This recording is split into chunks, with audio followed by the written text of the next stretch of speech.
नमस्कार। पत्रिका prime time में आपका स्वागत है। मैं हूं अभिषेक। किसान आंदोलन का दिल्ली हरियाणा बॉर्डर पर किसान जमे हुए हैं और उनका आज उस आंदोलन का 7वां दिन है।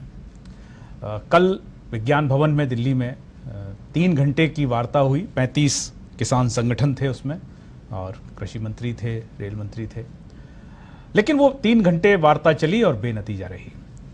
किसान अड़े हुए हैं और आज जो एक नई बात आई है वो ये है कि कानून खत्म करने के लिए किसानों ने लोकसभा का, संसद का विशेष सत्र बुलाने की मांग की है और किसान इस बात पर अड़े हुए हैं कि कानूनों को रद्द किया जाए। किसान संगठनों का कहना है कि ये कृषि कानून डेथ वारंट हैं उनके लिए, ऐसा जो आंदोलन कर रहे हैं किसान वो कह रहे हैं। और सरकार कह रही है कि आपके भले के लिए हैं। सरकार ने कल एक जो बातचीत चली उसमें पीपीटी द्वारा एक दिखाया उनको सब कुछ, लेकिन बात अभी बनी नहीं है।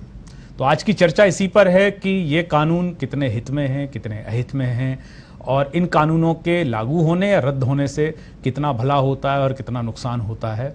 और वाकई में ये जो आंदोलन कर रहे हैं इन किसानों की बात है या जो आंदोलन नहीं कर रहे हैं उन किसानों की भी कोई बात करेगा, क्योंकि 6% किसान ही न्यूनतम समर्थन मूल्य का लाभ लेते हैं। बाकी के 94% किसानों की भी बात है। और किसानों ने यह भी कहा है कि 5 दिसंबर को देश भर में हम धरना प्रदर्शन आंदोलन करेंगे मोदी सरकार के खिलाफ और कॉरपोरेट घरानों के खिलाफ। तो यानी देश के अन्य किसानों को भी जोड़ने वाली बात इसमें अब सामने आ रही है। तो आज की चर्चा इसी पर है। इस चर्चा को हम शुरू करें।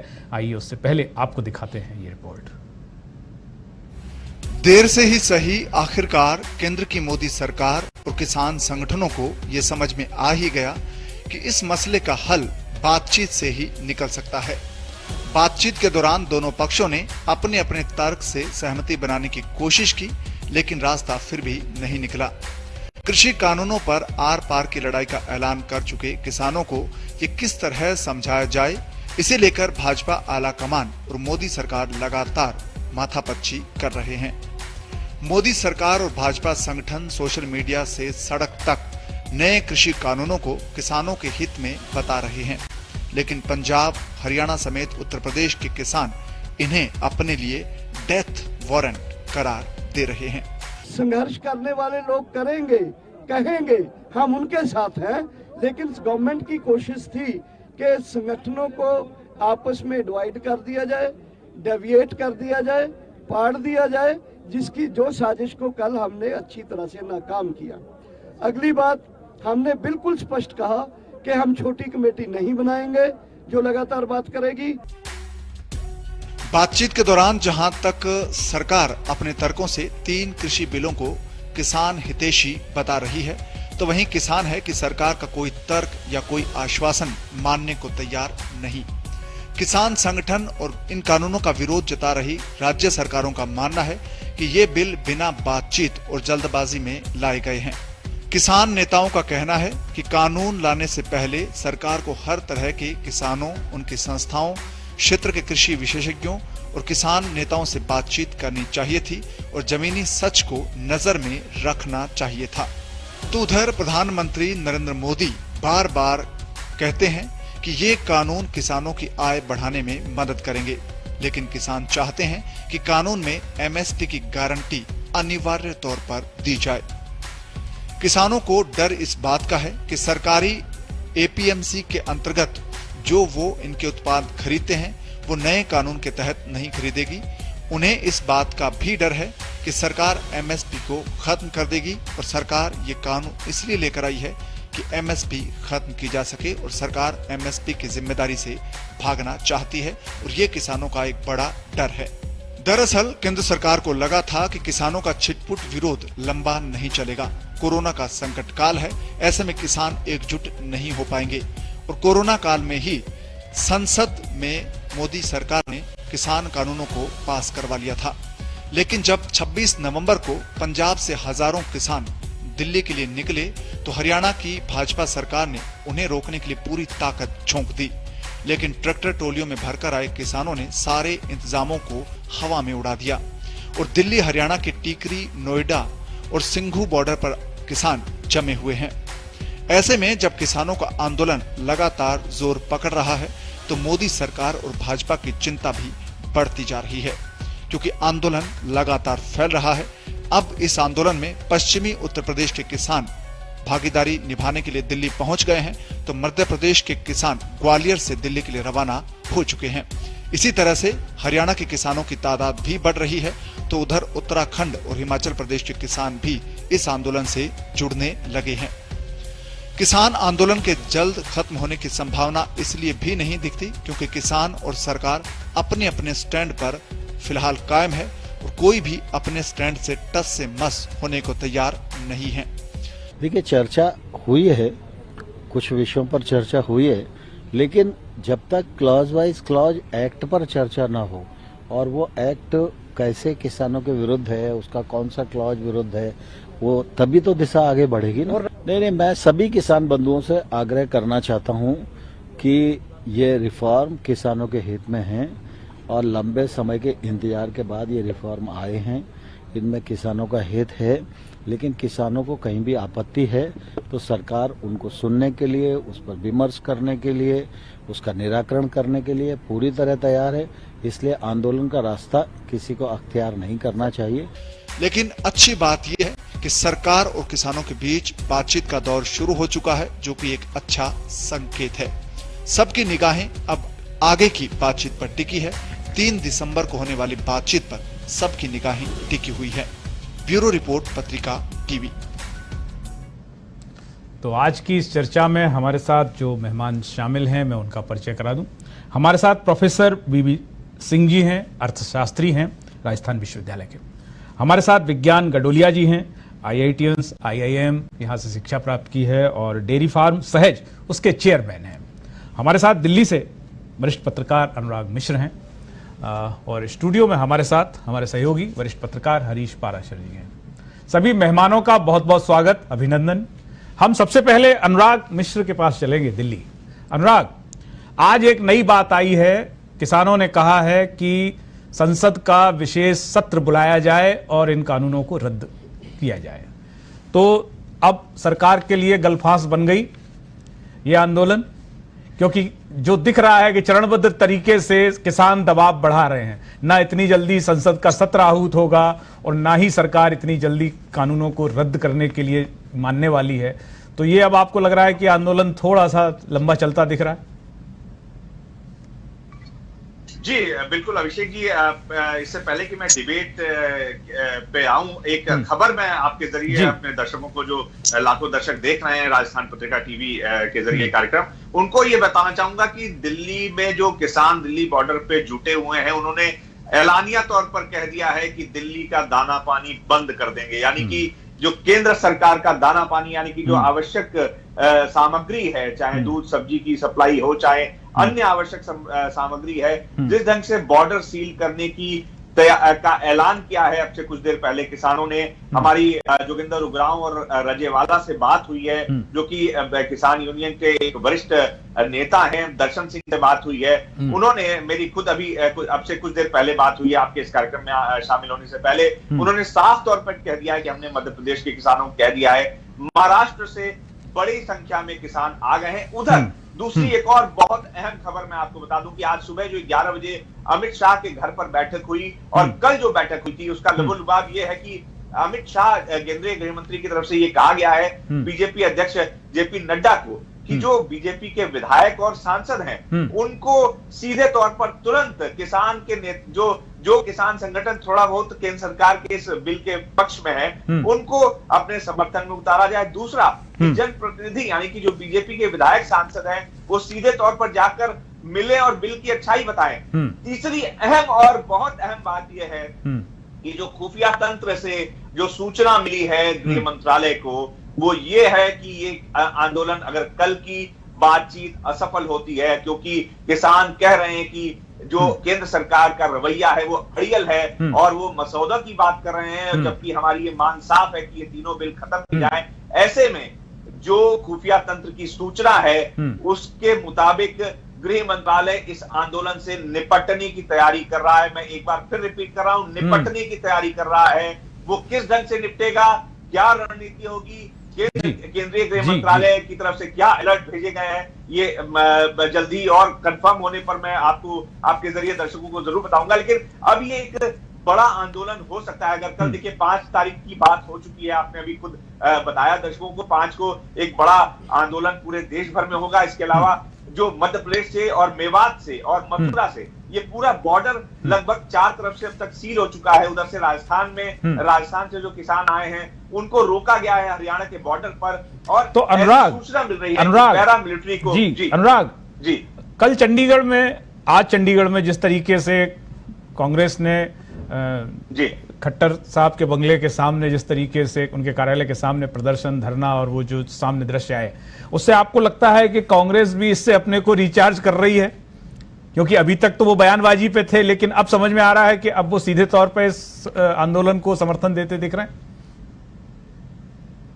जी बिल्कुल, आपने देखिए ये बात आपने कही कांग्रेस के लिए ये बहुत अपने को रिवाइव करने का, रिचार्ज करने का, और जो एक जिसको कहते हैं अमृत वर्षा, जो उनका कैडर लगभग मृत प्राय जैसा दिख रहा था, उसमें अमृत वर्षा का काम ये आंदोलन कर सकता है। दूसरी ओर एक आपने बिल्कुल सही शब्द इस्तेमाल किया कि गले की फांस बन गया। अगर देखिए जिस ढंग से टैकल किया मनोहर लाल खट्टर ने शुरुआत में, और जिस ढंग से अब यूपी में पुलिस वालों की अभी का जो बर्ताव हुआ अब से कुछ देर पहले यूपी गेट पर, उसको देखकर जो पश्चिमी उत्तर प्रदेश का किसान है, या जो अगर हम बात करें तो फरीदाबाद और पलवल का जो किसान है, वो बहुत काफी समृद्ध है और बहुत दबंग किसान होते हैं। वो अपने हक के लिए लड़ने पे उतारू हो जाते हैं, मरने मारे पर उतारू हो जाते हैं। किसान आंदोलन का देखिए इतिहास जो है किसान आंदोलन का, वो हरियाणा और पश्चिमी उत्तर प्रदेश से ही है और पंजाब के किसान। बाकी बड़े आंदोलन भारत के किसी हिस्से से उस तरीके से खड़े नहीं हो पाए।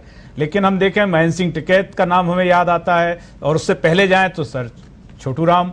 सो किसान आंदोलन की जमीन तो यही है जहां से यह आंदोलन उठता हुआ दिखाई दे रहा है। लेकिन सवाल यह है कि कांग्रेस जो सरकारी सत्तारूढ़ दल है, वो उसने आनंद फानन में ये देखिए कृषि कानून पास कराए। ये भी एक आरोप लग रहा है कि इतनी जल्दी क्या थी, थोड़ी बहस हो जाती, विचार हो जाता। अब जो बात किसान संगठन सीधे तौर पे कह रहे हैं कि आप इन्हें रद्द करिए, तो ये बात तो समझ में आती है किसी भी सरकार के लिए इतना आसान तो नहीं होगा कि 3 कानून वो। तो आगे मैं आपसे समझना चाहता हूं कि अभी तक आंदोलन बहुत शांतिपूर्ण है, किसान जो है वो बैठा हुआ है, उसको रोका गया, वो रुक गया वहां।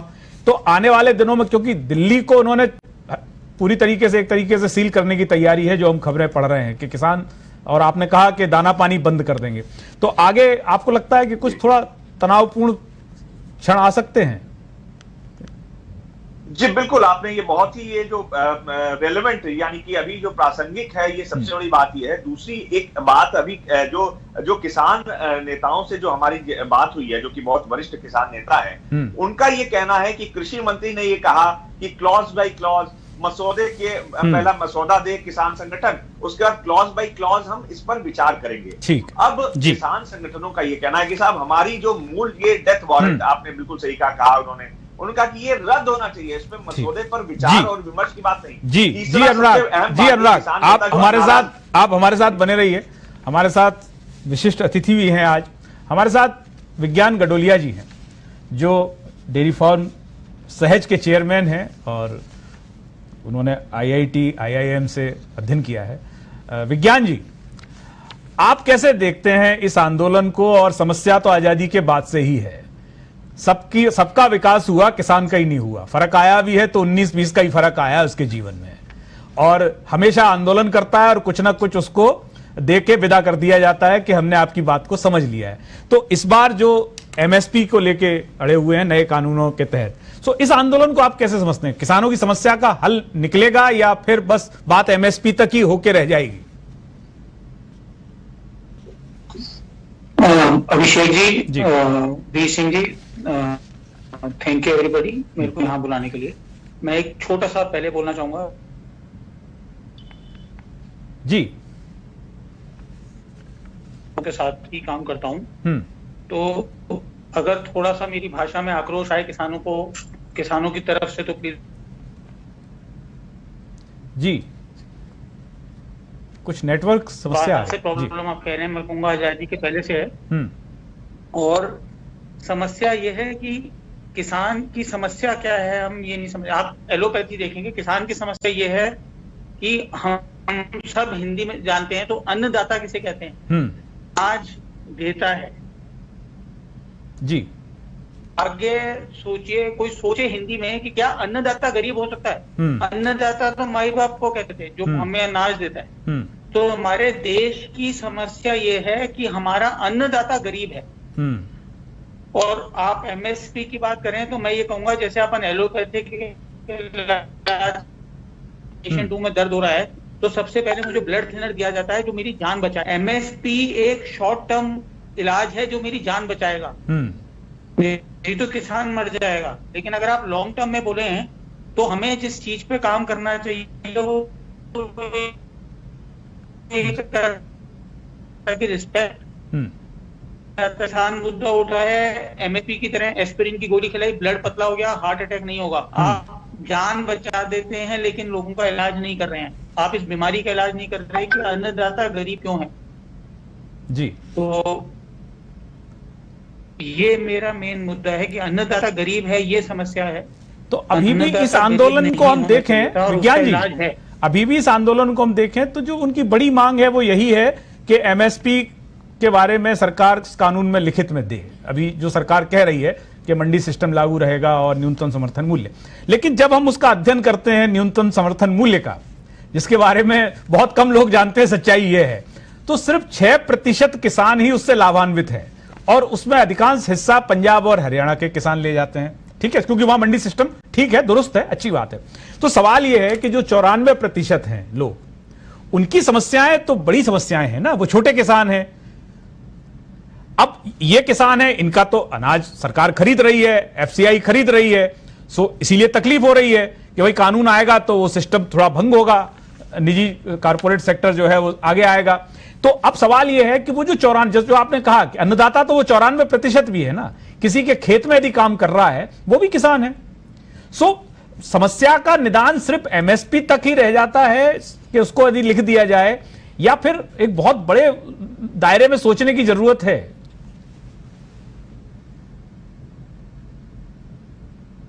सर ये बिल्कुल ठीक कह रहे हैं आप, एमएसपी लिखने से काम नहीं होगा। और एक सुझाव जो मैं इसमें दे रहा था वो कुछ हद तक इस एमएसपी के मुद्दे को पूरे 94% जो बचे हुए किसान हैं उनके लिए भी काम करेगा। जो मैं कहता हूं उसमें 2 सॉल्यूशंस हैं जो मैं कहता हूं। एक सॉल्यूशन है जो मैं वीर सिंह जी से पहले भी बात कर रहा था, चर्चा में बात आई थी, जो मैं एज सहज मैंने शुरुआत की कि प्रोसेसिंग को डिसेंट्रलाइज करके किसान गांव के लेवल पे प्रोसेसिंग लानी पड़ेगी ताकि किसान जो हमारा अन्नदाता है वो कंज्यूमर से जुड़ पाए। एक लड़ाई यहाँ लड़नी है जो लॉन्ग टर्म है, और दूसरी लड़ाई जो ज्यादा इंपॉर्टेंट है आज, वो है हमारे को भगवान की देन हो गई जीएसटी। हम इस जीएसटी को अगर एक हथियार बनाकर इस्तेमाल करें तो हम जीएसटी के रूप में ये चीज इंश्योर कर सकते हैं कि जितनी भी बड़ी कंपनियां जो रजिस्टर्ड आज के दिन अनाज बेच रही हैं, आटा बेच रही हैं, चावल बेच रही हैं, वो सब किसानों से जीएसटी के दर पर अगर सामान खरीद, जीएसटी लगाकर सामान खरीदें तो सिस्टम में, पूरे सिस्टम में ट्रांसपेरेंसी आएगी और आपको कोई दिक्कत नहीं है किसी कंपनी को, क्योंकि उसको जीएसटी का इनपुट मिलेगा। और आप एकदम से देखेंगे कि हमारा टैक्स पेयर बेस जो हमें लगता है 3% था, हकीकत में वो टैक्स पेयर बेस 70% है। जी, हमको जॉन एफ कैनेडी की, विज्ञान जी, अमेरिकन राष्ट्रपति कैनेडी का कथन याद हमको आ गया, जिन्होंने कहा था कि उन्होंने अमेरिका के संदर्भ में कहा था, वो भारत के संदर्भ में भी लागू होता है कि किसान सब कुछ फुटकर में खरीदता है और उसका माल बिकता थोक के भाव है। तो किसान के प्रति संवेदनाएं तो जी विज्ञान जी, आप हमारे साथ रहिए। हमारे साथ प्रोफेसर वीवी सिंह जी हैं, अर्थशास्त्री हैं, हम उनसे अब थोड़ा सा समझेंगे। वीवी सिंह जी, किसान के लिए खूब बातें हुई, तमाम कमेटियां बनी, 2004 में स्वामीनाथन कमेटी बनी, उसका फार्मूला भी सबने सराहा, माना, और तत्कालीन कांग्रेस सरकार ने उसको माना, स्वीकार किया 2007 में। 5 उनकी बात नहीं लागू हुआ, स्वीकार तो कर लिया। 2014 में जो अभी वर्तमान सरकार है उसने बहुत ढोल पीटा कि हमें सत्ता दे दीजिए, हम स्वामीनाथन फार्मूले को लागू कर देंगे, जो भी उत्पादन मूल्य आता है उसका 50% ज्यादा देंगे। नहीं हुआ। 2019 में मुकर गए कि हमने तो ऐसा कुछ कहा ही नहीं था। बात ये कर रहे हैं कि 2022 में किसान की आमदनी दुगनी कर देंगे। हम आपसे समझना चाहते हैं वो कौन सा जादू का पिटारा है जिससे आमदनी दुगनी हो जाएगी। जो किसान सर्वाधिक संपन्न है वो देखिए लठ लेके सड़क पे बैठा है। अब जो संपन्न ही नहीं है, जिसके पास आवाज ही नहीं है, वो तो चुपचाप बैठा है। सो हम आपसे समझना चाहते हैं कि ये दुगनी कैसे होगी और क्या ये लड़ाई चलती रहेगी कि फिर समझा बुझा के घर वापस भेज दिया जाएगा। और तो आप जरा समझाइए कि भारत के विकास में ये जो बैठे हैं लोग, इनका कोई योगदान है? हमें इनको समझने की जरूरत 73 साल बाद भी नहीं आ रही है। जी सिंह साहब। अभिषेक जी, मैं जो आपने पहली बात की और पहले वक्ताओं ने की कि आखिरकार इतना सब कुछ करने के बाद भी किसान की हालत में सुधार क्यों नहीं आ रहा है। अगर आप अनुदान की बात करें, चाहे वो बिजली, पानी, गांव का मकान, सड़क, एमएसपी पर अनुदान, पीडीएस पर अनुदान, जो भी आप देना चाहें, अनुदान बहुत ज्यादा है। लेकिन उसके बाद भी जिसको हम फार्मर डिस्ट्रेस कहते हैं, किसान की समस्या का समाधान नहीं हो रहा है।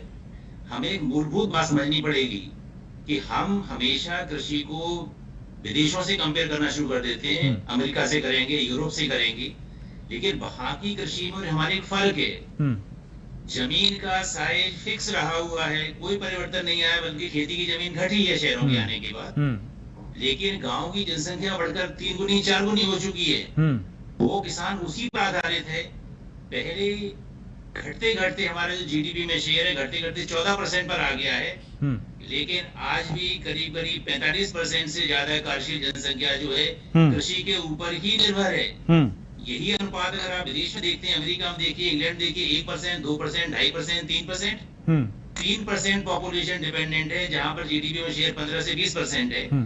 तो यहाँ समस्या वहां आ गई है कि जितना उत्पादन मैं कर रहा हूँ, हमारे उस कृषि के ऊपर जो निर्भर लोगों की संख्या है वो बहुत ज्यादा है। तो चाहे आप एमएसपी बढ़ा लीजिए, चाहे एक्ट को अमेंडमेंट करके आप बिल्कुल खत्म कर दीजिए, किसी भी हालत में जो किसान की दुर्दशा है उसमें सुधार आने वाला नहीं है। पहली जिसको हम लोग बात करते हैं कि जब तक उन किसानों को आप कोई साइड बाय साइड रोजगार नहीं देते, जैसे विज्ञान जी ने कहा कि प्रोसेसिंग का सारा फायदा बनिया लेके जाता है, मिडिलमैन लेके जाता है, वो आपसे रॉ मटेरियल परचेज करता है और पड़ोस में जाके करता है और हम लोग को बेचता है 4 गुनी कीमत पर। तो जब तक मैं किसानों को उन एक्टिविटीज में इन्वॉल्व नहीं करेंगे, गांव में लेके नहीं जाएंगे।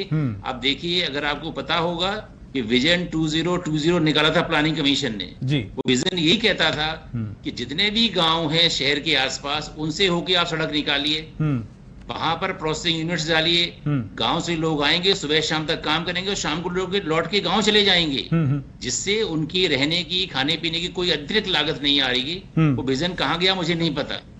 जहां तक एमएसपी की बात है, मैं स्पष्ट तरीके से कहना चाहता हूं कि एमएसपी एक सरकार का रेट है, जो सरकार जिस पर खरीदारी करती है वो रेट है, उससे किसी भी चीज में कोई परिवर्तन आने वाला नहीं है।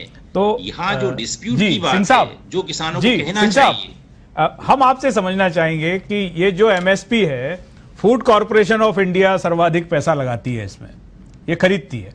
वो पैसा तो हमारा एक तरीके से टैक्स पेयर मनी है वो। तो सवाल ये है कि यदि खरीद निजी क्षेत्र करे तो क्या बुराई है? और अभी निजी क्षेत्र है मैदान में, ऐसा भी नहीं है कि निजी क्षेत्र, मैं पढ़ रहा था कि बड़े 5 आटे के ब्रांड जो हैं वो मल्टीनेशनल हैं आपके यहाँ, मैं नाम नहीं लूंगा उनका, है ना। और पेप्सी को आ चुकी है। जो कानून कह रहा है वो सब कुछ आपके यहाँ हो रहा है, लेकिन अब कानून के जरिए यह है कि थोड़ी स्पष्टता सामने आ रही है कि नए खिलाड़ी और आ जाए। सो सवाल यह है कि उस किसान की भलाई हो, ये आपको लग रहा है? तो बतौर अर्थशास्त्री जो नीतियां आपके सामने है, मैं फिर से वही सवाल है कि किसी की मंशा है कि उनकी भलाई हो? क्योंकि मैं ये भी पढ़ रहा हूं कि ये जो आड़तीये हैं जहां से किसान आए हैं, बड़ा राजनीतिक संरक्षण प्राप्त है उनको वहां। सो पैसा प्रकारांतर से किसी और की जेब में जाता है। किसान तो मोहरा है आज भी। जी मैं इसी बात में फिर जोड़ना चाहूंगा बात को। देखिए, MSP food corporation of India purchase करता है। क्यों परचेज करता है? कि वो अपना बफर स्टॉक इसलिए डेवलप कर रहा है कि जो हम राशन की दुकानों से राशन बेचते हैं, मैं 18 रुपए में गेहूं खरीदता हूं और 4 रुपए में बेचता हूं, तो बीच का जो 14 रुपए है और जो कॉस्ट ऑफ सरकार पे करती है वो टैक्स बेस का पैसा है, क्योंकि बीपीएल फैमिलीज को मुझे सब्सिडाइज प्राइस पर अनाज देना जरूरी है या कभी कुछ देश में इमरजेंसी आ जाए। यहाँ डिस्प्यूट एमएसपी नहीं है, जो शायद किसान लोग क्लियरली नहीं कह पा रहे हैं। डिस्प्यूट इस बात का है कि एपीएमसी मंडीज के अंदर एक मंडी टैक्स लगता है, किसी स्टेट में 2% है, किसी में 3%, राजस्थान में शायद 2% है। वो जो 2% टैक्स लगता है उसी से मंडियों का डेवलपमेंट होता है। बट ऑर्डिनेंस के अंदर जो एक्ट के अंदर जो इसमें कहा गया है कि जब हम प्राइवेट सेक्टर को दूसरे मार्केट्स में अलाउ करेंगे उन पर वो मंडी टैक्स नहीं लगेगा। इसका मतलब ये है कि जो 2% 3% टैक्स सरकारें वसूल कर रही थी, तो राज्य सरकार के पास पैसा जाता था डेवलपमेंट के लिए, वो पैसा प्राइवेट कॉर्पोरेट में लगाया गया है। वो ये फील करते हैं कि लॉन्ग रन के अंदर जाके मैं टैक्स वाली मंडी में नहीं जाऊंगा, मैं नॉन टैक्स मंडी में जाऊंगा और एमएसपी खत्म हो जाएगा। जी सिंह साहब, हम आपके पास आएंगे, सरकार दूर जी हम फिर से आएंगे आपके पास। हमारे साथ स्टूडियो में हरीश पाराशर जी, वरिष्ठ पत्रकार हैं। पाराशर जी, फूड कॉर्पोरेशन ऑफ इंडिया खरीद करती है मैक्सिमम, तो एक बात यह भी उठ रही है कि इसका विकेंद्रीकरण किया जाए, इसे राज्यों को दिया जाए, तो कहां बुराई है? यदि मंडी उस किसान के गांव के पास पहुंचे, वहां वेयर हाउस बने, उसको आना ही क्यों पड़े? ये कानून ये कह रहे हैं कि आप पूरी दुनिया में बेच लीजिए, देश में बेच लीजिए, लेकिन एक यहां यह भी आ रहा है कि जो एफसीआई है उसका विकेंद्रीकरण करिए, क्योंकि वैसे भी जो एग्रीकल्चर है वो राज्य का विषय है। देखिए अभिषेक जी, मूल मुद्दा यह है कि जिस एमएसपी की हम बात कर रहे हैं, इसको आप यूँ समझिए कि एक प्रोडक्ट आप खरीदते हैं तो उस पर एमआरपी दर्ज रहती है कि ये आपका रेट है, और आप कहीं भी खरीदने जाएंगे वो उससे नीचे आपको नहीं बेचेगा कम से कम, और कोई बहुत ही अगर उदार होगा तो थोड़े बहुत पैसे कम कर सकता है। लेकिन इस मामले में, एमएसपी के मामले में ऐसा नहीं है। एमएसपी के मामले में ये भी नहीं है कि इस रेट पे बेचना ही बेचना पड़ेगा, किसान से खरीदना ही खरीदना पड़ेगा, क्योंकि वो जो जाल है वो आप कितनी मंडियां फैला दें, कितनी एफसीआई की गोदाम का खरीद का विकेंद्रीकरण कर ले, असली समस्या ये है कि किसान को जो अपनी पैदावार को जहां जाके बेचना पड़ता है वो आप, मैं अकेले राजस्थान का उदाहरण दे सकता हूं आपको, पूरे गांव में घूम लीजिए आप, कुछ इलाके छोड़ दीजिए जो थोड़े संपन्न है आर्थिक दृष्टि से, किसान जहाँ ठीक है, पैदावार जहाँ अच्छी होती है, नहीं तो गांव की कृषि मंडी समितियां वहाँ जंगल हो गए हैं, वहाँ कोई काम नहीं हो रहा। नाम मात्र के वहाँ जो कृषि मंडी के कार्मिक लगे हुए, लेकिन वो कहाँ तालमेल करते हैं? उन्हीं बिचौलियों से जिनके चंगुल से बचाने के लिए आपने मंडियां खोली है, जिनके चंगुल से बचाने के लिए आपने एमएसपी का प्रोविजन किया। अब वो काश्तकार को तो जाना वहां है, मंडी में जाना है मान लो बेचने, लेकिन हो ये रहा है कि काश्तकार को पहले पकड़ लिया जाता है वो बिचौलिया, जिसको मान लो कुछ भी नाम दे दे, वो उसको कर्ज देने वाला भी हो सकता है, वो उसके घर पारिवारिक सदस्य भी होता है, बटाईदार भी हो सकता है, सारी चीजें हो सकती है। तो ये कितने उपाय कर लीजिए आप, मेरा तो मूल सवाल इसमें यह है कि किसान अगर 7 दिन से देश की राजधानी को घेरने की तैयारी करके बैठा है, तो क्या सरकार को पता नहीं, सरकार के खुफिया तंत्र को पता नहीं कि कितने बड़ी संख्या में किसान आ रहे हैं? और क्या सरकार ने इस बात की चर्चा नहीं की कि क्या जो कानून वो लेकर के आई है 3 में, उनको लेके कोई बवाल होने वाला है? ये तो पहले की बात है, ये केवल मैं किसान आंदोलन की बात नहीं कर रहा। हमारे यहाँ का ये ट्रेंड हो गया कि हर आंदोलन शुरू होता है, सरकार पे दबाव पड़ता है, उसके बाद बातचीत का दौर होता है, इस बीच जनता पिस जाती है तमाम समस्याओं के बीच में। तो ये पूरी चीजें हैं।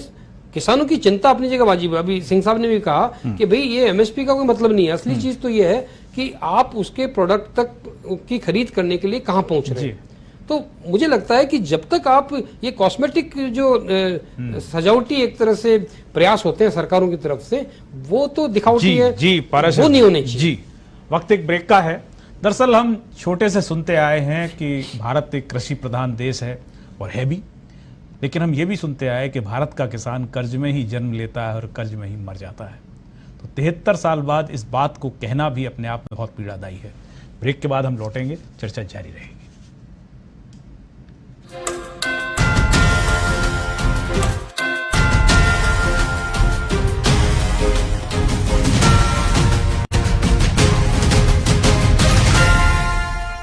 बड़ी खबर यह है कि गैर कानूनी तरीके से ये गिरफ्तारी की गई। ब्रेकिंग की चीख चिल्लाहट के पीछे कोई टारगेट तो नहीं, जानिए खबरों के पीछे का पूरा सच। देखते रहिए पत्रिका टीवी। पत्रिका राजस्थान देखने के लिए अपने डीटीएच या केबल ऑपरेटर से संपर्क करें। यदि आपको या आपके परिवार को पत्रिका की प्रति प्राप्त होने में असुविधा हो रही है तो हेल्पलाइन नंबर 9116262340 पर कार्यालय समय सुबह 11 से 7 बजे तक संपर्क करें।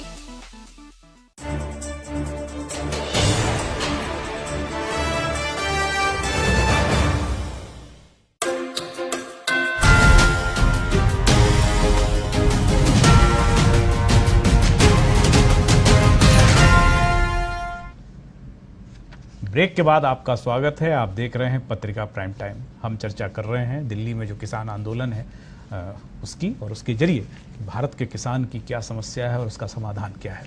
हमारे साथ अनुराग मिश्र हैं दिल्ली से, वरिष्ठ पत्रकार हैं हमारे सहयोगी। अनुराग जी, आपको आवाज आ रही? जी। ये जो अब मान लीजिए सरकार मान भी ले, एमएसपी की बात लिख भी दे, तो सरकार की कई कमेटियां हैं, नीति आयोग है, ये सब समय समय पे ये रिपोर्ट देते रहे हैं कि एमएसपी से पल्ला छुड़ा लीजिए, और सरकार अपने हिसाब से सोचती है किसी भी दल की सरकार आ जाए। तो आपको लगता है कि कोई हल निकलेगा? सरकार इतनी आसानी से इस बात को ना मानने वाली, और मान भी लेगी तो उससे कोई हल निकल आएगा? जी अभिषेक जी, आपने बहुत बढ़िया सवाल किया है। देखिए, प्रधानमंत्री मोदी का अगर ट्रैक रिकॉर्ड देखें तो वो उनका डेवलपमेंट एक एजेंडा रहा है, लेकिन बहुत व्यापारिक सोच के व्यक्ति हैं।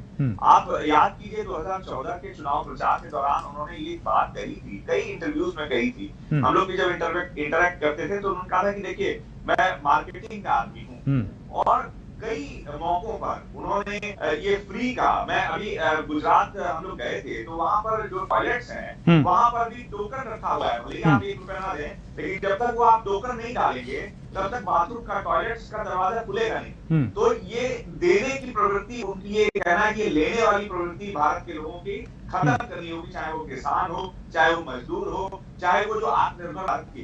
तो जो एजेंडा उनका है वो बहुत क्लियर है, और यही वजह है कि देखिए अभी बनारस में भी उन्होंने जो भाषण दिया, और कई मौकों पर वो कह चुके हैं कि हमको अपने जो कृषक हैं, हमारे जो किसान भाई हैं, उनको हम सहयोग राशि देंगे, निर्भर, हम उनको निर्भर नहीं बनाएंगे, उनको अपने पैरों पर खड़ा करेंगे। अब ये थोड़ा बिहार, यहाँ पे काफी प्रबुद्ध लोग बैठे हुए हैं पैनल में, अब ये इनको सबको विचार करना होगा क्या दरअसल वो वही अभी किसी ने कहा कि विदेश के मॉडल को हम लोग अपना के या उसको देखकर सोचते हैं कि भारत की जो स्थितियां है, परिस्थितियां हैं, उसमें लागू किया जा सकता है, जबकि सच्चाई ये है कि बहुत मामलों में काफी भिन्नता है। जो जमीनी हकीकत है वो काफी अलग है विदेशों से। अब यहाँ पर आपने स्वाइप कार्ड का इशू जब किया था, या किसानों को भी आपने सॉइल कार्ड, हेल्थ कार्ड बताया था, जो लिटरेसी है वो आप पहले देख लीजिए, जिसको कहते हैं अपने गिरेबा में एक बार झांक के देख लेना। आप ठीक है, धीरे धीरे आप कोई चीज चेंजेस लाने की कोशिश करेंगे तो ठीक है, लेकिन एक अगर झटके से आप कुछ करेंगे तो भारी तबाही हो सकती है। लेकिन अनुराग किसान है, सवाल ये है ना कि हम उस संवेदनशीलता के साथ सोचें तो अब आज आपके सामने है कि बिल्डर तो उसके खेतों में खड़ा है, किसान सड़क पे खड़ा है। हमारी सारी रुचि विकास के नाम पे कंक्रीट का जंगल बनाने की है, फार्म हाउसों में हमारी ज्यादा रुचि है बनिस्पत उस खेत के। हमने उसको खेती करने को वो आदर, वो सम्मान दिया ही नहीं। पढ़ा लिखा आदमी खेती करे तो उसकी तरफ आदमी मुंह मिचका के देखता है कि अच्छा ये कुछ कर नहीं पाए तो अब ये गांव जा रहे हैं वापस। ये सोच तो हमने कर रखी ना, और वही सोच सरकार के पास है। सरकार को मालूम है कि थोड़े दिन में थक जाएंगे, चले जाएंगे, कुछ लॉलीपॉप दे देंगे, और ये फिर वही जो है स्थिति जिसके पास। क्योंकि देखिए सवाल यह है कि भारत का बड़ा किसान भी उतना आशान्वित नहीं है अपने जीवन यापन के लिए, यदि वो किसान खेती पर ही निर्भर है तो। उस और कोई नहीं सोच रहा है। जी, मैं एक मिसाल के तौर पर एक बात कहूंगा। उत्तर प्रदेश एक बहुत बड़ा राज्य है, प्रधानमंत्री खुद कहते हैं कि तमाम यूरोपियन कंट्रीज के बराबर एक स्टेट है। अब आप ये सोचिए कि यहाँ पर जो किसानों की समस्याएं हैं, जैसा कि हमने कोरोना काल में आपसे पहले भी चर्चा हो रही थी कि कितनी समस्याओं का सामना, चाहे मुरादाबाद का किसान हो, चाहे मेरठ का, बागपत का, शामली का, जो कि गन्ना रिच बेल्ट है, शुगर केन रिच बेल्ट है, तमाम शुगर मिल्स हैं, कितना परेशान है। वहां के मुख्यमंत्री को या वहां के ग्लैमर, देखिए अपने को प्रेजेंट करने में सरकारें लगी हुई हैं। मैं सभी किसी एक सरकार को निशाना नहीं साध रहा हूं। जी अनुराग जी हम आपके पास आएंगे। जी हम आपके पास आएंगे। सरकारों को फिल्म सिटी बसाने की चिंता ज्यादा है बनस्पत किसानों के। जी विज्ञान गडोलिया जी, हम आपसे समझना चाहते हैं कि ये जो 3 कानून हैं, अब इसमें एक कानून ऐसा है जिसको, तीनों कानूनों को किसानों से संबंधित बताया जा रहा है, लेकिन एक कानून तो सीधा सीधा उपभोक्ता हित पे चोट करता है कि जब आपने जमाखोरी को बढ़ावा मिलेगा, ऐसा इस कानून में साफ दिखता है कि जब आप ऊपर की सीमा हटा देंगे तो फिर सीधी सी बात है, जो बिजनेस कर रहा है वो पैसा तो कमाएगा। डिमांड एंड सप्लाई के आधार पर चलता है बिजनेस, तो उससे कैसे निपटा जाएगा? क्योंकि भारत में आपके सामने आप भी व्यवसाय करते हैं कि भारत का जो प्रशासन है वो किस तरीके से चलता है। जी सर, अभी मिश्रा जी ने बोला, मैं बहुत अच्छी बात बताई, उसी से आपको लिंक करके बोल रहा हूँ। इन्होंने कहा कि मोदी जी भी कहते हैं कि किसान अब लेने वाला नहीं देने वाला बने हैं। अब आप मेरी बात समझिए, एक छोटी सी बात है, आटे पे जीएसटी लगता है 5% का, ठीक है। आटा, ये जो 5 उद्योग आपने बताया बड़े एमएनसी चला रहे हैं, सब बड़ी कंपनियां चलाती हैं आटा, 10 आदमी तो बेच ही नहीं सकता। 5% जीएसटी लग रहा है।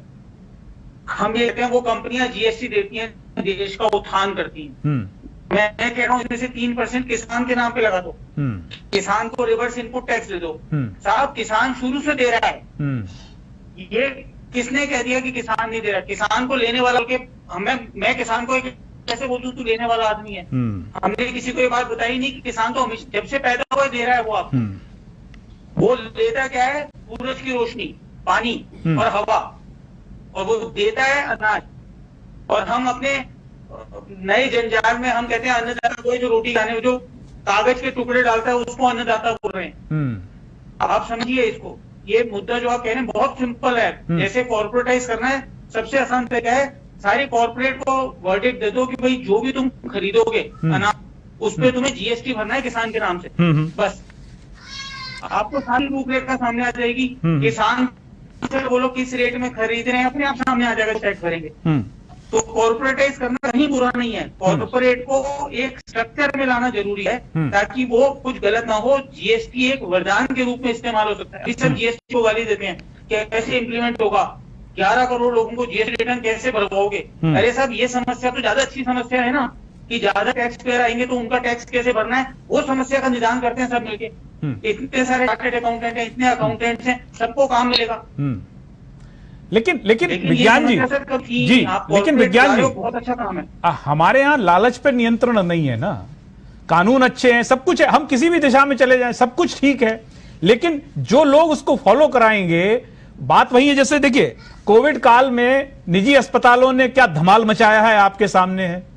जमीनें तो दी गई थी, किस लिए दी गई थी? कि जब कोई बीमार हो आप इसका इलाज करिए, आपको कौड़ियों के दाम, सुप्रीम कोर्ट भी कह चुका है। लेकिन आपके सामने है कि इससे बड़ी आफत क्या दुनिया पे आई, और इसी समय सबसे ज्यादा निर्मम दिखे ये अस्पताल, जब इन्हें एक अपने को स्थापित करना था कि देखिए हमने कौड़ियों के दाम जमीन ली, तो हमने फिर सेवा भी की है आपकी इस आफत काल में। सो डर ये भी है ना कि कॉर्पोरेट आ तो जाएगा, लेकिन वो 5-10 एकड़ वाला उससे क्या लड़ेगा, वो कैसे खड़ा होगा कोर्ट में जाके? सरकार तो कह रही है कि एक एसडीएम लेवल पे चले जाइए, आपका निपटान हो जाएगा, लेकिन आप समझिए ये जो डर है जी जी सर, ये आपने जो पॉइंट दिया बहुत अच्छा है। ये मेरे को एक हर चीज में चुभा, जो अधिनियम मैंने पढ़े 5 पेज के अधिनियम में 2 पेज के ऊपर आर्बिट्रेशन की बात किसान नहीं पढ़ सकता। बिल्कुल ठीक कह रहे हैं। ये एक चीज तो ठीक करनी पड़ेगी कि कभी कोई झगड़ा हो तो आप उसमें सीमा रेखा बांधें कि भैया 3 दिन में निपटारा होगा, और किसान कहीं नहीं जाएगा, किसान की पंचायत में निपटारा होगा। किसान एसडीएम के पास में भी नहीं जाएगा। वो क्यों जाएगा? मैं अन्नदाता हूं, मैं क्यों जाऊं भाई? मैंने अनाज भी दे दिया, उस पर मैं लड़ने भी जाऊंगा अपना हक मांगने के लिए। बिल्कुल ठीक कह रहे हैं आप। ये अधिनियम में कानून में हमारे सुधार जरूरी है, मैं आपकी बात मानता हूं। लेकिन सर एक बहुत छोटा सा मुद्दा, आपने लालच की बात बोली। मैं सर ने बोला बनिया खाकर, मैं सर बनिया ही हूँ, लेकिन मैं गाँव आ गया किसान बन के। लेकिन सर आप समझिए एक छोटा सा विषय की फर्क है, प्रॉफिट और प्रॉफिट टियरिंग, दोनों में बहुत फर्क है। अगर लालच नहीं होगा तो दुनिया चलेगी नहीं। बिल्कुल, मुझे अपने बच्चे का लालच है, इसलिए मैं उसे वही पढ़ाता बात हूं। कह रहा हूं। मैं आज मुझे आज किसान मैं लालच आज होना एक गलत व्यवसायी नहीं को सुन रहा था, उन्होंने कहा कि एफसीआई तो एमएसपी पे खरीद लेती है गुणवत्ता, तो आप वहां सेटिंग कर लीजिए, गुणवत्ता कोई नहीं देखता, कचरा भी खरीद लेगी वो। लेकिन जब निजी व्यापारी आएगा वो कचरा नहीं लेगा, आप एमएसपी की शर्त तो लगा दीजिए, गुणवत्ता वाला पैमाना भी तो रखना पड़ेगा, कोई कचरा लेके थोड़ी घर लेके जाएगा। तो ये हमारे सिस्टम की दिक्कत है कि वहां फिर वही खेल है। तो कुछ समस्या निजी सेक्टर की भी है। आप एमएसपी की लिख दीजिए, फिर गुणवत्ता कैसे जांची जाएगी? मैं जी सर, मैं आपको ये कह रहा हूँ, आप बार बार अगर हम मुद्दे को, प्रॉब्लम को, सिस्टम को समझें, अगर हम लोगों में दोष निकालेंगे, हर जगह पर अच्छे लोग भी हैं, बुरे लोग भी हैं, लेकिन आप सही कह रहे हैं, सिस्टम की प्रॉब्लम है। जो भी समस्या है उसको सुलझाएं। सर, मैं एक उद्देश्य लेके गांव आया था 14 साल पहले। आज मैं डेयरी चलाता हूँ, मैं अभी भी उस पे कायम हूँ। हिंदुस्तानी इंसान बुरा नहीं है सर। जी हम आएंगे आपके पास। जी हिंदुस्तान का नागरिक, हिंदुस्तान का इंसान बुरा नहीं है, लेकिन उसे बुरा बनाने की ओर प्रेरित किया जाता है। हमारे साथ वीवी सिंह जी हैं, अर्थशास्त्री हैं। सिंह साहब, हम आपसे समझना चाहते हैं, एक शब्द है कर्ज माफी। मेरे बाल कान के सफेद हो गए कलम के सुनते सुनते। और हर चुनाव में हर सरकार दावा कर देती है कि इस बार बिल्कुल 10 दिन में, 20 दिन में, महीने भर में और किसान स्वतंत्र। ऐसा होता नहीं है, और होता भी है तो मैं फिर आरबीआई को भी पढ़ लेता हूं। उधर से जो तमाम आपकी तरह अर्थशास्त्री हैं वो कहते हैं कि वित्तीय घाटा बढ़ने का खतरा है, तो ये छोटे मोटे लॉलीपॉप इनको देते रहिए। तो सवाल ये है कि किसान की असली समस्या तो वही है कि उसकी सारा जो लागत है वो कर्जे पे लेता है और फिर उसकी फसल का मूल्य भी ना मिले। तो कैसे आप किसान को कैसे विकसित कर लेंगे? वो तरीका बताइए जरा, सरकार तक पहुंचे।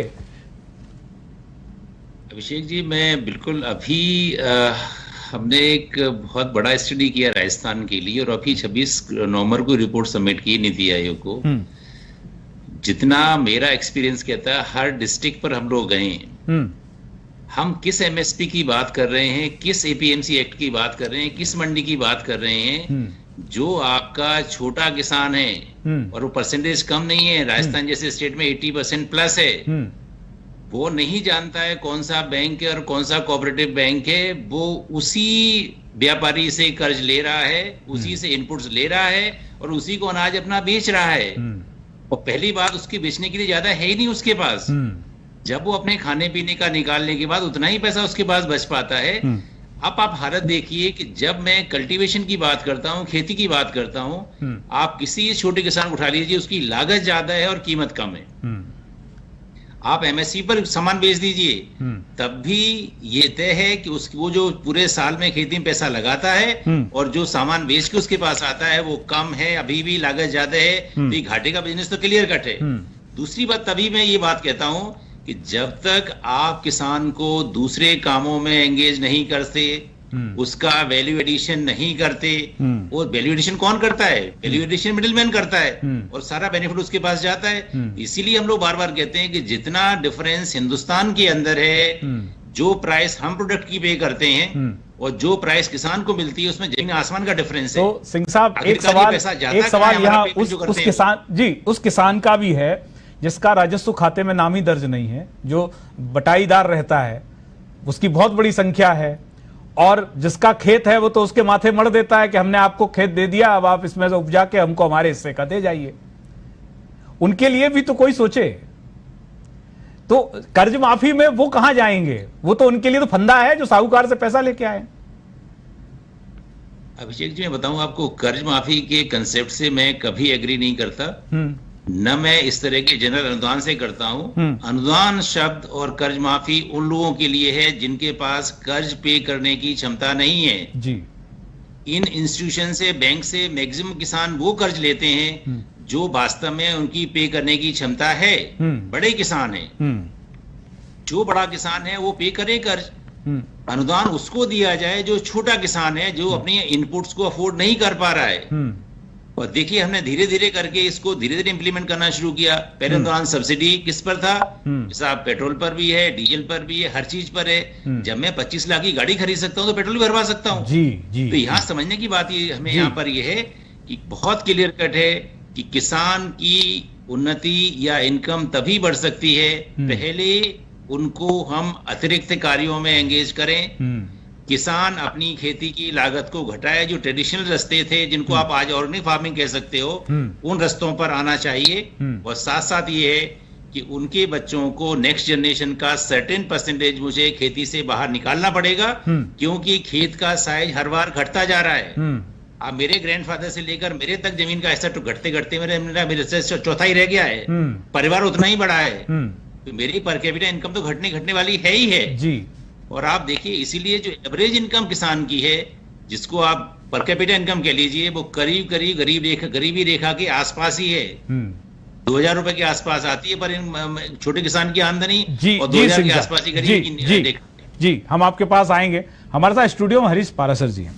हरीश जी, 2 जून की रोटी से किसान चिंता से आगे बढ़ ही नहीं पाया। अब आप देखिए कि इतना बड़ा किसान आंदोलन हो रहा है, सब कुछ हो रहा है, वो बात कहीं नहीं आ रही कि 1995 से 2014 के बीच में 3 लाख किसान आत्महत्या कर चुके थे जी। और अब तो सरकार आंकड़े भी नहीं बताती, क्योंकि उसमें कईयों को किसान वो मानती नहीं है। और लेकिन उस आंकड़े के आधार पे माने तो ये संख्या 4 लाख के लगभग अब 2020 तक ये हो रही है। स्पष्ट है सामने कि किसान की समस्या का हल कोई सरकार अभी तक नहीं निकाल पाई। कोई अपनी जान यूं ही थोड़ी दे देता है, जान तो गई है, ये आंकड़ों में दर्ज है, थानों में दर्ज है, सबने देखा है कि उसके घर पे किसी ने साइकिल बजाई या बैंक वाले ने बजाई या साहूकार ने बजाई, उसके वो तो पैसा लाया था ना उसकी फसल का कोई उचित मूल्य देने को तैयार है, ना बारिश आ जाए कुछ हो जाए तो उसका मुआवजा भी उसे समय पे क्या मिलता है, सबने देखा है, हम और आप खबरें करते रहे।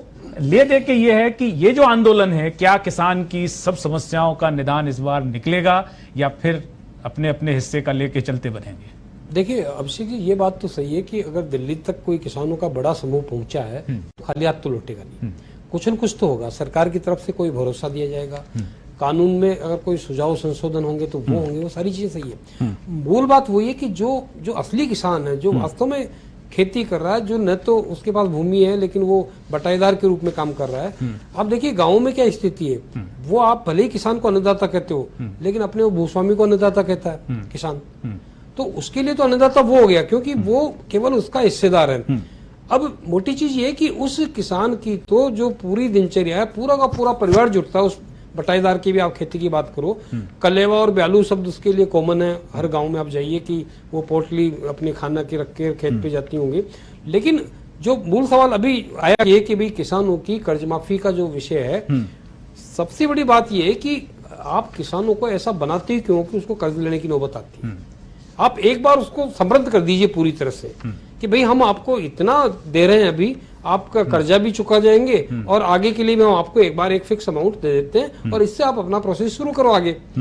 तो वो जमीन देखिए अभिषेक जी, बड़ी चिंता तो इस बात की है कि एक तो हमारा जो शहरी इलाका है वो, उसमें तो किसान ने अपनी खेतीबाड़ी की जमीन सारी जो है बेच दी भूमाफियाओं को, उन्होंने कॉलोनियां डेवलप कर ली। तो जहां खेती होनी चाहिए वहां तो अपने जंगल खड़ा कर दिया कंक्रीट का। अब बचा केवल गांव है, उस गांव को भी अगर हम संरक्षित नहीं करेंगे, क्योंकि ये सारे भूमाफिया अब गांव में भी पैर पसारने लगे। आप देखिए बड़े बड़े फार्म हाउस खेतों में डेवलप होने लग गए। तो पारासर जी, यदि ये सोच लिया जाए कि दुनिया हम तक ही रहने वाली है, हमारे बाद नहीं रहेगी, तब तो कोई दिक्कत नहीं है, खेत बेचो और एसयूवी लाओ और सब क्या जरूरत करने की जिसके पास जो है। लेकिन यदि हम ये सोचें कि हमारे बाद भी ये दुनिया रहेगी, ये चलेगी, तब खेत का रहना जरूरी है, उस किसान का रहना जरूरी है। बिल्कुल चिंता इसी एक व्यवस्था में सारे अफसर बन जाएंगे तो फिर पानी कौन पिलाएगा? देखिए हमारी समस्या ये है कि न तो काश्तकार का बेटा पढ़ लिख करके वापस खेती की तरफ मुड़ना चाहता और न हमारे सरकार ने कोई ऐसा सिस्टम कर रखा कि वो ऐसी पीढ़ी को तैयार करे कि किसान का बेटा पढ़ लिख भी जाए तो वो कम से कम जो बात हो रही है, ऑर्गेनिक खेती की बात हो रही है, नई तकनीकी खेती की बात हो रही है, उसको करे और अपने आय को बढ़ाने की कोशिश करे। और सही बात है, आप केवल ये जो एक मौसमी खेती आप करते हो कि आप देखिए कि गाँव में अभी मान लो मूंगफली पैदा कर रहा कोई, तो गांव में लोगों ने जगह जगह ऑयल मिल खोल ली, सेठों ने खोल ली, किसानों ने खोली। पारासर जी, हमारे साथ अनुराग मिश्र हैं। अनुराग, शिक्षण की भी जरूरत है कि अभी देखा यह जाता है कि इस सीजन में यदि आलू के दाम बढ़े तो अगली बार सारे किसान बस आलू करने पे जुट जाएंगे और वो ये भूल जाएंगे कि साउथ में भी कहीं होता होगा, फिर मंडी में कौन खरीदेगा जब वहां से ट्रक भर के आ जाएंगे, प्याज आ जाएगी महाराज। तो शिक्षण की भी जरूरत, इस ओर तो सरकार कोई ध्यान देती नहीं है कि आप क्या उपजाएं, क्योंकि जिस समय आप यहां उपजा रहे हैं उस समय देश के किसी और हिस्से में बहुत बड़ी मात्रा में प्याज उपजाई जा रही है, तो फिर सड़क पर ही फेंकना पड़ेगा। इसकी भी जरूरत है। इसकी तो कोई बात आंदोलन में आई नहीं रही, बस आंदोलनों में तो ये आती है कि आप हमारी ये समस्या है, इसका निदान निकालो, फिर हम यहां से जाएं।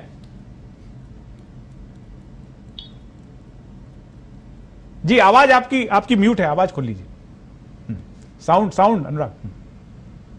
जी बिल्कुल आपने सही कहा अभिषेक जी। हमारे यहाँ एक बनारस में कहावत कही जाती है कि अधजल गगरी छलकत जाए।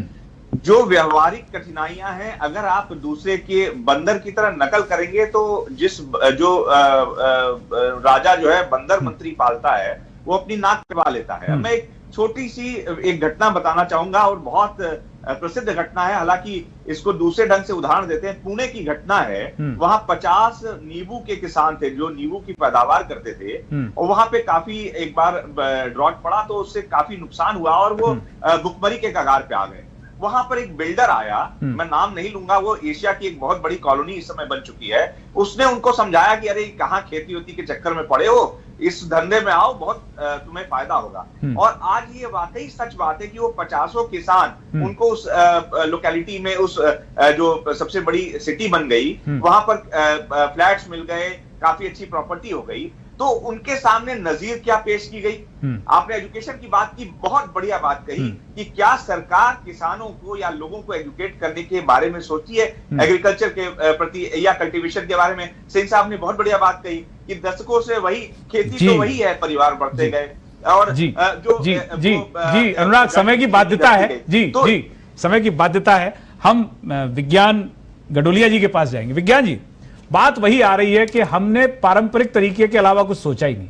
देखिए, आपकी शिक्षा के बारे में मैं पढ़ रहा हूं और आप एक डेयरी फार्म चलाते हैं सर। ये सोच हम कब डेवलप करेंगे कि खेत, बहुत सिंपल बोलूंगा। जी बोलिए, आवाज। सर अभी सर ने बताया कि हमारे खेत छोटे होते जा रहे हैं, सारी प्रॉब्लम्स मुझे समझ में आती हैं। मैं भी देख रहा था आंकड़े, 19.5 लाख करोड़ रुपीस बताए गए हमारे जीडीपी के अंदर एग्रीकल्चर का कंट्रीब्यूशन। अगर मैं इसको 130 करोड़ की आबादी के 365 दिन के खाने से डिवाइड करूं तो आता है आंकड़ा 4 रुपए। आप किस तरह जस्टिफाई करते हो कि 4 रुपए की इनकम है मेरे एग्रीकल्चर के इंसान की, जो मैं अनाज पैदा करता हूँ वो 4 रुपए है। हम इस बात पे बात ही नहीं कर रहे। सर आबादी बढ़ गई, लोग बढ़ गए तो खाना भी तो ज्यादा खाएंगे, खाना महंगा करो। हम बाहर से विदेशों से खाना क्यों लाना चाहते हैं? जहां मेरा सबसे पुअर इंसान खाना 4 रुपए आया है सर, 4 रुपए पर पर्सन पर डे। हमारे देश की अगर 19.5 लाख करोड़ सही है तो 4 रुपए प्रतिदिन प्रति पर्सन हम पैदा करते हैं अनाज। क्या ये आंकड़ा सच हो सकता है? या क्या ये प्राइस ठीक है? मुद्दा प्राइस है सर। क्यों MS Swaminathan foundation, MS Swaminathan ji को इतनी लंबी चौड़ी रिपोर्ट करनी पड़ी? कितने रुपए का खाना खाता है एक इंसान? कोई भी बता दो मुझे। विज्ञान जी, रिपोर्ट तो दे गए, वो रिपोर्ट को पढ़ा किसने? अप्लाई कर दो यार। पढ़ के सर हिला दिया, उसके बाद लागू किसने किया? अरे वो पढ़नी नहीं है मेरे को। जी मैं कहता हूँ सर, पढ़ो ही मत ना, किसी से भी, सब नेताओं से पूछ लो, सब किसानों से पूछ लो, सब कंज्यूमर से पूछ लो। जी विज्ञान जी, हम रोज खाना कितने रुपए का? समय थोड़ा कम है जी, समय थोड़ा कम है। हम वीवी सिंह जी के पास जाएंगे। वीवी सिंह जी, फिर क्या हल हो? आप अर्थशास्त्री हैं, आप सब समझते हैं, पैसा जितना है उसी में से सबको बंटना है और उसी से सब कुछ चलना है। इस देश में कॉर्पोरेट वर्ल्ड को भी रहना है, उनको भी पलना है, हमारे जैसों को भी पलना है और इस गरीब आदमी को भी रहना है जो आज सड़क पर बैठा है। सो क्या हल निकले? कर्ज भी है, कर्ज माफी भी होनी है। अब आप कह रहे हैं कि कर्ज माफी के हम बिल्कुल फेवर में नहीं, आरबीआई भी कहता है कि नहीं भाई। सो हल क्या हो? क्योंकि भारत तो देखिए समृद्ध है ना हर तरीके से, फिर भी हम रोते गाते रहते हैं कि हमारे पास कुछ नहीं। देखिए, मैं सवाल के साथ एक सवाल ही करना चाहता हूं, क्योंकि हम इस बहस में जब से एमएसपी को और कीमत को लेके उलझे हुए हैं, हमें पहले ये सोचना पड़ेगा कि क्या हम किसान को फ्री छोड़ दें कि वो जिस कीमत पे चाहे बेचे, जिस कीमत पे चाहे खरीदे। ये संभव है और शायद सरकार ने वही किया है कि आप जाइए प्राइवेट मंडी में खूब बेचिए, सरकारी मंडी में बेचिए। अब समस्या यहाँ ये आती है, मैं अपना सामान अपनी कीमत पर, अपनी कंडीशन पर जब बेच सकता हूं जब मुझे उस सामान को रोकने की क्षमता हो जी। कि आज नहीं 10 दिन बाद बेचूंगा, 50 दिन बाद बेचूंगा, वो क्षमता हमारे किसान के पास नहीं है। जब तक ये क्षमता नहीं आएगी, किसी हालत में किसान को आप एमएसपी ले आइए, एमएसपी दोगुना कर दीजिए, नहीं बिकेगा। नंबर बात, अब वो क्षमता आए कहां से? वो क्षमता जब आएगी जब मैं कर्ज नहीं लूं किसी से। जैसे मैं एक एग्जांपल देता हूं कि जैसे पीएम किसान कार्ड है, पीएम किसान कार्ड के ऊपर भी बैंक ये नहीं कहता है कि आप मुझे ब्याज चुकाओ, वही कहता है इस साल का पूरा लोन मुझे वापस करो, जो और कहीं सिस्टम नहीं है। मैं कार खरीदता हूं तो मेरा इंटरेस्ट पे करना और ईएमआई बढ़ता रहता है, बट पीएम किसान में आज भी यही है कि मुझे पूरा का पूरा लोन वापस करना है एनुअली। तो आप मेरी समझने की कोशिश करो, चाहे वो संस्थागत लोन हो, चाहे मैंने अपने किसी साहूकार से लोन ले रखा है, मुझे अपना सामान रोकने की क्षमता नहीं है, मैं बार्गेन नहीं कर सकता। वो क्षमता कहां से आए? दूसरा मूल्य ये है कि मैं अपनी क्रॉप में किसी तरह से वैल्यू एडिशन करूं, जो दूसरे लोग काम करते हैं मैं करूं, और साथ साथ तीसरी इंपॉर्टेंट बात यह है कि मुझे इस कल्टीवेशन से निकलकर, चाहे मैं पशुपालन करूं, डेयरी का काम करूं, चाहे मैं और कोई काम करूं, मुझे वो काम करना पड़ेगा, तभी मेरी आमदनी बढ़ सकती है। और मैं आखिरी बात है, हो सकता है कि सब लोगों को सही नहीं लगे, जी नहीं बोलिए। सरकारों के हाथ में कृषि के लिए, किसान के लिए करने के लिए बहुत ज्यादा नहीं है। मैं स्पष्ट कह रहा हूं कि सरकार में, चाहे वो राज्य सरकार हो चाहे केंद्र सरकार हो, सरकारों के पास करने के लिए किसान के लिए बहुत ज्यादा नहीं है। तो किसान को अपने बल पर खड़ा होना पड़ेगा, क्षमता क्रिएट करनी पड़ेगी, और उसमें मैं विज्ञान जी जैसे लोगों का, अनुराग जी जैसे लोगों की मैं सहयोग चाहता हूं कि ऐसे लोग जुड़े जो बताएं कि देखिए मैं यहाँ से पढ़कर आया हूं और ऐसे खेती की जा सकती है। जी सिंह साहब, ऐसे आपने बहुत महत्वपूर्ण बात कही। किसान को शिक्षित होना पड़ेगा, किसान को चालाक बनना पड़ेगा, फिर बाजार में उसके सामने कोई दिक्कत नहीं है, वो अपने क्रॉप को जैसे चाहे बेचे। समय बिल्कुल कम है, हरीश जी जल्दी से फाइनल कमेंट्स। मैं तो शुरू से ही कह रहा हूं कि भाई किसान को जो है राजनीति आती नहीं है, वो पॉलिटिकल बात सोचता ही नहीं है, और किसान को राजनीतिक झमेले में नहीं रखना चाहिए। उसकी जो जायज बात है उसको स्वीकार करना चाहिए सरकारों को भी, नहीं तो ये जो आक्रोश है, खासतौर से अन्नदाता का जो आक्रोश है, वो मुश्किल में डाल सकता है किसी भी तरह के, हमको भी, आम जनजीवन को भी और सरकारों को भी। तो ये ध्यान रखने की जरूरत होनी ही चाहिए। सभी मेहमानों का बहुत बहुत आभार, धन्यवाद इस चर्चा में भाग लेने के लिए। सवाल वही है, लेकिन सवाल का जवाब आपके राजनीतिक व्यवस्था में है। जब नेता आपसे वोट मांगने आए तब आप उससे पूछिए कि आपकी नीतियों में हमारी इन समस्याओं के लिए क्या है, ना कि तब जब वो सत्ता पे सवार हो जाए फिर आप चिल्लाते रहिए, वो अगले वोट के समय ही आपकी सुनने वाला है। सो आज के कार्यक्रम में इतना ही। अमेरिका के महान नेता मार्टिन लूथर किंग का कहना है, आपके ऊपर तब तक कोई सवार नहीं हो सकता जब तक कि आपकी कमर झुकी ना हो। अतः जरूरी है कि आप अपनी कमर सीधी करें और काम में जुट जाएं। तो चलते चलते आपको छोड़े जाते हैं कार्टून ऑफ द डे के साथ। बने रहिए पत्रिका टीवी के साथ, कल फिर मुलाकात होगी। नमस्कार।